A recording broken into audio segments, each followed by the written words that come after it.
our summer reading program this morning. There are 3 different ways that you can participate in our summer reading program, and I'm going to tell you about all 3 of them. You can do part of the program if you want to. You can do all of it. It's totally up to you. The first way that you can participate is by logging onto our website and tracking your reading.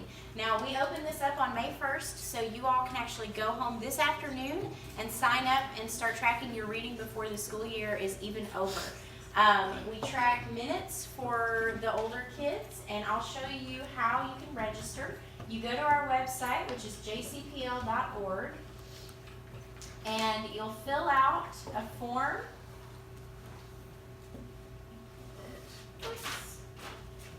Alright, so this is our website. You will go down, there's a button that says Summer Reading Program, Register. You'll click that. And then when you get here, you'll click Sign Me Up. And you'll fill out all this information. You'll create a username and password. Down at the bottom, it asks you for your patron goal. That is how many minutes you're going to read for the whole program. Our program ends on July 18th. What we recommend is that you read 20 minutes a day, 5 days a week, which is probably about what you guys are doing in school anyway. That would be about 700 minutes for our 7-week program, but you get to decide what your goal is going to be. If you decide you want to do a little bit less than 700 minutes, you're not going to have as much time to read this summer, you can do that. Or if you want to go up to 2,000 minutes or even more than that, you can. It's up to you. But you set your goal, and then you'll click Save. And once you've done that, you are ready to start tracking your time. Now, when you go to register or go to enter your time, there'll be a box that says quantity of minutes, and you can do that on a weekly basis. You can do it daily. Just whenever you can get to the computer, you put in all the minutes that you read. It'll keep up with how far along you are to reaching your goal. When you reach your goal, you'll win a free book from us that you get to keep. And the Tennessee State Library and Archives is providing a free admission ticket to the Country Music Hall of Fame and Museum in Nashville for every child who meets their summer reading goals, so you'll get that as well. So that's the first way that you can participate in summer reading, is by going online and tracking your reading and earning prizes that way. And this is something that you can do no matter where you are this summer. If you're going on vacation or you're going to be out of town for a while, you can still do this part of the program because it's all online, okay? You will have to come into the library to get your prizes, but the reading part you can do anywhere. The second way that you can participate is with our activity cards. These will be available starting on June 4th. You can come into the library and pick these up at the children's desk. There's a big list of different activities that you can do this summer. They're really easy things. You choose 4 things from this list each week that you want to do, and once you've completed those 4 things, you'll bring this in and tell us about what you did, and you'll earn prizes this way too. How many of you already have a library card for the Johnson City Public Library? Awesome. Well, that is the very first thing on this list, so as soon as you get this card, you can go ahead and mark that off. You've already got it done. And then some other things that are on here, you can find a karaoke version of a song and sing along to it. You can draw a picture using the library book to guide you. You can check out books with our self-check machine at the library. Lots of easy stuff that you can do and earn prizes this summer. We have coupons for Barbaritos and Chick-fil-A. We have some passes to Bays Mountain that your whole family can use. We have some musical instruments to give away, and lots of other things that you can win by doing the activity card. This is optional. If you want to do the reading part but you don't want to do this part, you don't have to. But this is just another way that you can do some fun literacy-based activities this summer and earn prizes for it. You can't start claiming your prizes until the week of June 11th. That's the 2nd week of our program. We want to give you a week to get some activities under your belt before you start getting prizes. But that is the second way that you can participate in summer reading. And the third way is by coming to the programs that we will have at the library. Now, I thought I was going to have some pictures to show you all of some of our performers, but we had to use those for another school visit that's going on right now. So I'm just going to tell you about the programs we have going on this summer. Our theme is Libraries Rock, so we're doing a lot of instrument, music-based things, and I think you all will be really excited Every Thursday in the summer, we have a paid performer who comes and puts on a show for us. Used to, we would only offer one show, but we saw that our room was getting really crowded, people were really uncomfortable, so we decided to offer 2 show times this year so that you have a chance to come and it won't be as crowded. We're going to have a show at 11 o'clock and one at 1:30 every Thursday. Our first Thursday performer on June 7th will be Professor Graybeard. He is a scientist who does all kinds of interactive experiments. He brings audience members up to help him. He was one of our most popular performers last year. This year he's going to be doing experiments on the science of music, so he'll be doing a lot of things with sound and vibration and that sort of thing. On June 14th we will host Didgeridoo Down Under. He'll be bringing a didgeridoo that's made from a real tree trunk, and he'll play it a little bit for you and share some music and customs from Australia. Then on June 21st, we will have Zig Whaler. He plays the keyboard, and he's going to share songs and rhythms from across the globe with us. He'll be playing some Native American music, some African music, some jazz, hip-hop, all kinds of different music styles that he'll be sharing with us. On June 28th, we will have Scott Humston back at the library. Some of you may have seen him before. He's a magician, and he's a super funny guy. He has some pretty awesome tricks that I still, after all these years, cannot figure out how he does them. So if you like magic, you'll definitely want to catch him on the 28th. Then on July 5th, we'll be hosting the Bright Star Theater from Asheville. The 11 o'clock show will be Old MacDonald's Sing-Along Farm, which is kind of geared toward the younger kids. And then the 1:30 show will be American Tales and Tunes, and they'll be acting out folk songs and folk tales from across the United States in that one. And then our final Thursday performer on July 12th will be Roger Day. He's a singer and songwriter. He's really great at getting the audience involved. He gets you up and dancing and singing with him. He's a really nice guy and a great way to end our Thursday lineup. So that's every Thursday. That's open to all ages. You don't have to register for those. We give tickets out based on who first come, first serve for our meeting room. We do recommend you try to get there at least 15 minutes before the show starts to make sure you can get a good seat because they fill up really fast. Another series of programs that we're offering this summer is called A Taste of Dance. This will be every Monday evening beginning June 11th. We will have dance lessons taught by professional dance instructors. It'll be a different dance style every Monday night. We're going to learn some hip hop. We're going to learn how to clog.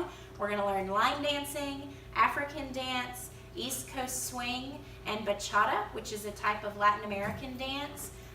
These will be in our meeting room again. This is another program that your whole family can come to. We do ask that you register for these programs just because we don't want the room to get so full that we don't have space to dance. So there will be limited spaces available for those. Some of the smaller programs that we're having this summer, we're going to have a fossil casting program with Dr. Mike Whitelaw, who is a professor of geosciences at ETSU. He is, excuse me. He is super knowledgeable about rocks and fossils that can be found in our area. He's going to show you how to make a cast of a fossil. He's going to bring buckets full of different stuff, rocks, and all kinds of things that you can dig through, and he'll let you keep whatever you find. So this is just a great way if you're interested in fossils to learn more about the kind that can be found in our area and find some to take home with you. We're also going to have an instrument petting zoo. I'm super excited about this program. We have a lot of people from the community helping us out with this one. The idea is that it gives you all a chance to get up close and personal with musicians and their instruments. Ask them any questions you may have for them about how much they have to practice, how they take care of their instruments, when and where do they perform, what kinds of things do they do as musicians. We'll have members of the Johnson City Symphony Guild, the Science Hill Band. We'll have a couple of local musicians, one who plays folk music, one who plays electronic music. They're going to bring all their instruments in, and you can sort of go around and ask them questions, possibly even get to play the instruments if they'll let you. This one you don't have to register for. It'll be all in our meeting room, and you can just sort of come and go at your own pace and talk to the musicians that you want to talk to. Hopefully you'll find an instrument that maybe you're interested in playing someday or learning more about. So we think that'll be a really fun program for you all. We're also going to have a family dance party at the library on June 26th at 2:30. That again will be in our meeting room. We'll provide some water and a family-friendly playlist, and you guys can dance to your heart's content. If your family is not interested in dancing, or you've got some younger siblings that aren't into it, you can come in the meeting room and dance, and they can go out and use the library. We do ask that if you're 10 and under, you cannot be in the library by yourself. There has to be an adult somewhere on the premises with you, but they don't have to be in the room with you. We're going to offer a couple of family Lego days as well. We do this the second Saturday of every month. We provide big Duplo blocks for the younger kids and regular Legos for everyone else. This is an hour and a half of free building time. There's no challenge or anything, but we do provide books if you need some inspiration or ideas. We have challenge cards if you want to do something like that.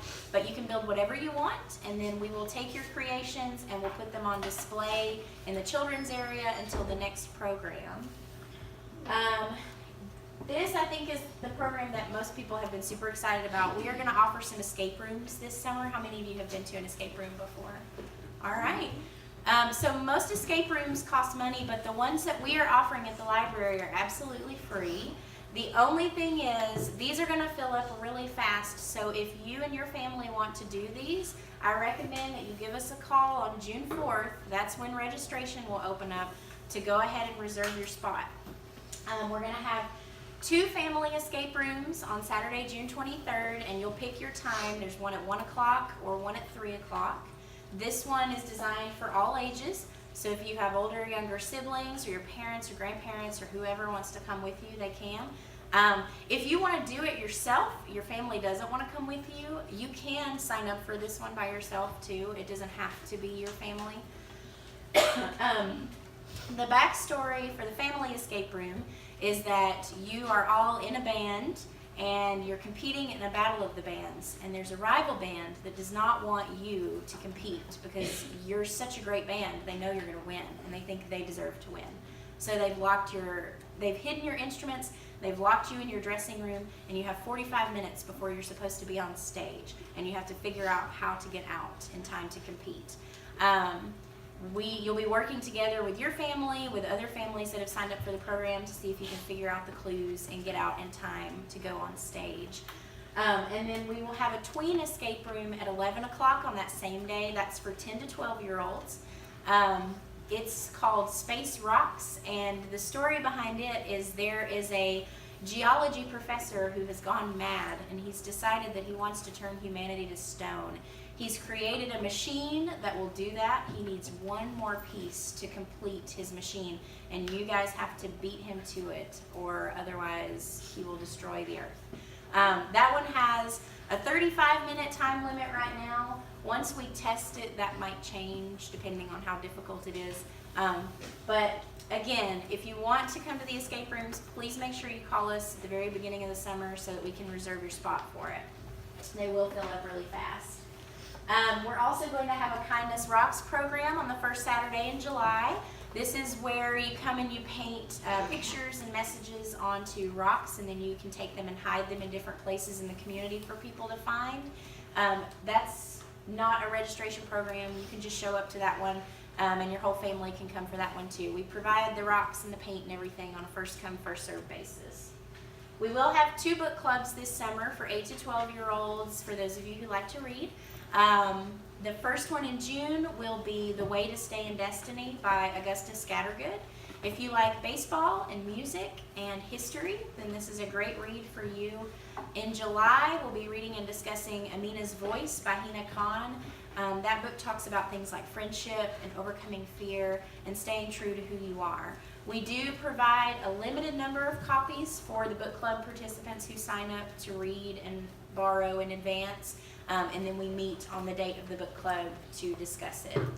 And then finally, we're doing something different for our end of summer celebration this year. In the past, we've had carnival games all throughout the library, and it was geared a lot more toward the younger kids. But this year, we wanted to do something that anyone could enjoy, no matter what their age.